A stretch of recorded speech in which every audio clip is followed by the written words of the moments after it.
Mi smo to planirali u samom programu rada, tako da evo,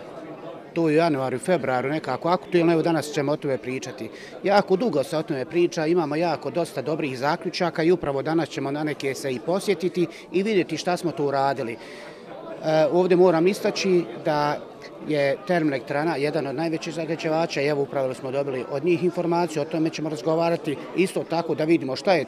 to za kanton uradio kad su u pitanju zaključci koji su odnosile na njih i naravno evo sami sebe da ispitamo kad je u pitanju grad Tuzla da vidimo šta smo mi tu kao grad uradili i kao gradsko vijeće na neki način jesmo li mi ispoštovali zaključke koji su se odnosili na nas. Što se tiče samog aerozagađenja,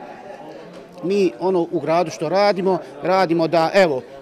donijeli smo određene poticajne mere kako bi individualna ložišta smanjili, odnosno da budu na prihvatljivim ekološkim gorivima. Isto tako kad je u pitanju saobraćaja, upravo radi se na tome, urađeni su novi uređaji kad je u pitanju semaforska